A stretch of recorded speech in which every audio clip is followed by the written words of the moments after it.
You're watching News at Prime. Let's get into this conversation now, and we continue to reflect on the Government of National Unity's first 100 days in office. Today, we're focusing the attention on land reform and rural development, and we speak to the Minister in charge of that portfolio, Mzwanele Nyhontso.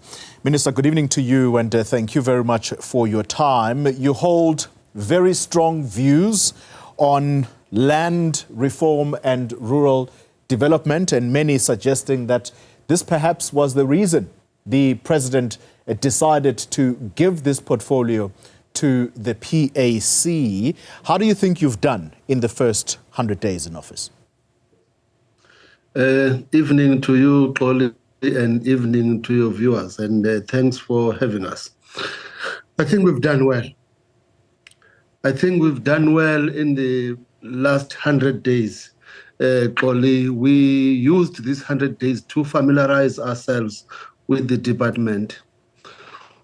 We used 100 days to familiarize ourselves with the communities. We used 100 days to leaders. We use these 100 days to make sure that we talk to land claimants.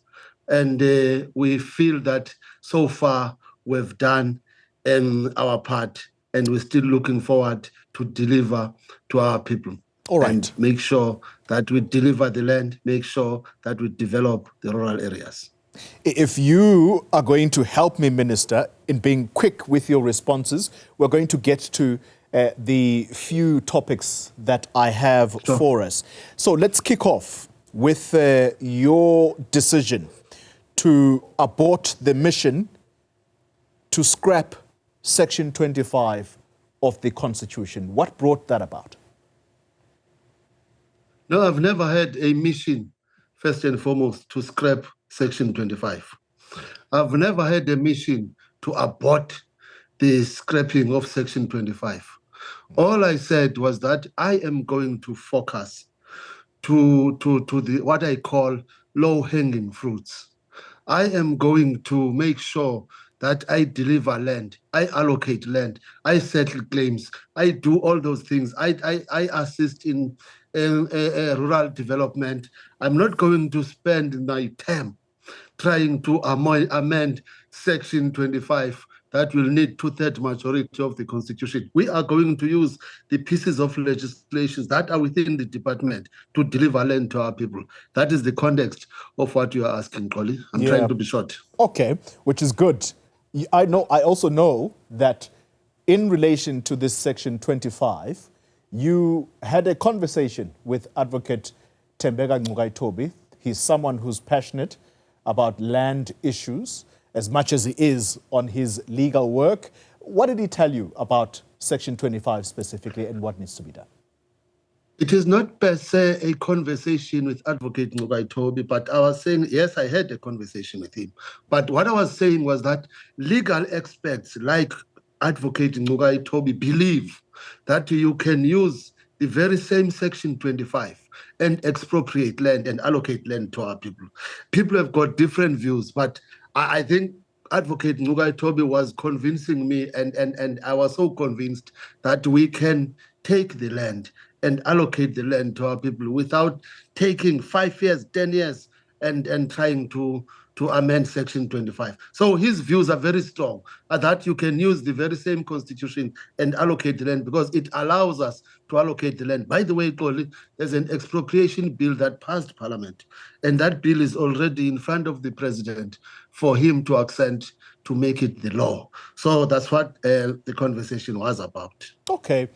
And he seems to hold strong views that Section 25, all that needs to be done there is for it to be interpreted correctly and applied. But there are administrative challenges that have hobbled this implementation. What is it that you think needs to be oiled within your department in order for Section 25 to actually start rolling? Firstly, the advocate, and I agree with him when he says this, he says what is lacking is the political will from politicians to implement. And that is what I'm going to make sure that I'm oiling. I have political will to implement Section 25, and I have political will to allocate land to our people, and I have political will to make sure that land reform program becomes a success.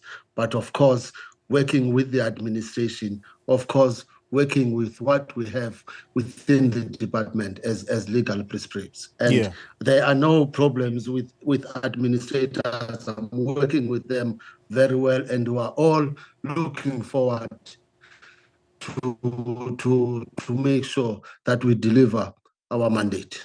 Let's quickly touch on land claimants.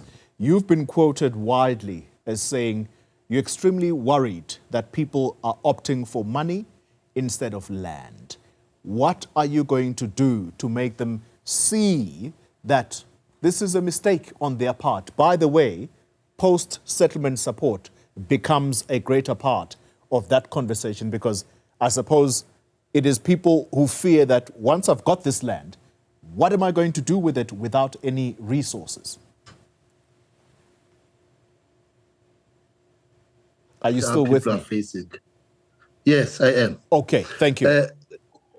It worries me, Koli, that they are opting for money instead of land. But it is also a reality that our people are facing every day. I don't blame them. It is a reality that when they are given the land, as you are saying it takes time for them to receive post-settlement support. In fact, they get their claims settled. Some of them after 30 years, after 60 years. I can tell you on Friday, I was in Zanin, and I was restoring the land that those people have been claiming since 1998. And these people were dispossessed of that land in 1964. Now, it took them, they were saying most of the beneficiaries and claimants that they were with, all of them passed away.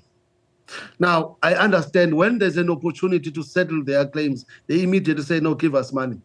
But all I was saying was that they must also understand the importance of land. They must also understand that if you get land, there is also a chance and an opportunity that you can get the post-settlement support. And this is what this department must go and look for and make sure that it will fast-track the pace of the post-settlement support. Hence, very soon we'll be having a strategic planning session of the department so that we zoom exactly on all these issues. How are we going to do this settlement support? How soon are we going to provide it? Immediately after the restoration of the land?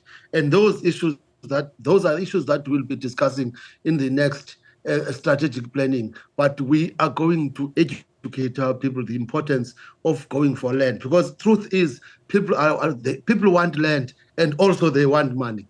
It's not that they want money and they don't want land, or if they have land, they are not able to work the land. They're not able to work the land because there are no resources for them to work the land. And that is what we must talk about and assist them. Of course, the budget constraints are also a problem on our part, but we are looking forward to make sure that we are helping our people. I've got 2 minutes left. I've still got 2 more questions for you. So very briefly on this next answer, I also know that on the question of land claimants, there has been a backlog. And my understanding is that in 2014, there were about 130,000 claims. How far have you gone? In fact, let me say this and help you, Colin. Outstanding land claims that we are working on are 5,700. The claims that were lodged, these outstanding claims were lodged between 1996 and 1998.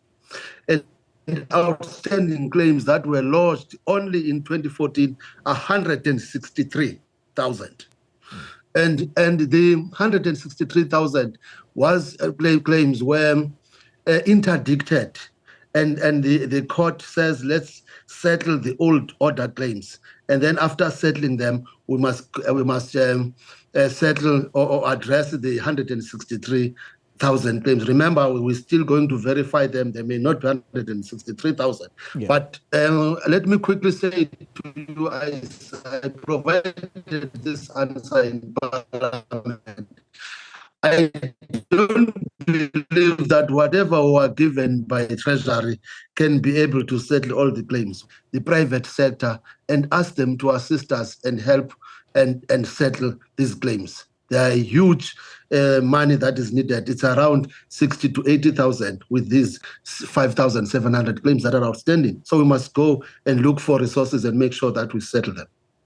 Final question to you, and it goes back to my initial question as I opened this conversation. You are someone who's passionate about land. The PAC, its mission and vision was for the land to be given back to its rightful owners. If you don't get this right, Minister, in these 5 years, do you think that will deal a death knell to your party? No, in fact, my party is happy to be given this responsibility. In fact, my party, I'm talking about PAC members in good standing, PAC voting members, and members who voted for PAC who are not even members of the PAC. They are happy with the contribution we are doing, and people out there has a renewed hope. They are excited and they believe that this department talks to what we believe, talks to our politics, their land. Hence, these and the deputations in my house, in my office, everywhere I stay, people come and say, this is what we are encountering in our area, and we are really helping them. Oh. PAC is playing its part, and PAC is contributing positively to the African people. Even the PAC ancestors are smiling in their graves because we are doing what we know and we are doing what we stand for and what we represent. Well, thank you very much for your time, Minister Nyhontso. That wasn't the opportunity for you to campaign, but nonetheless, I take your point. Thank you very much. Hopefully, we'll talk again next time when we critique your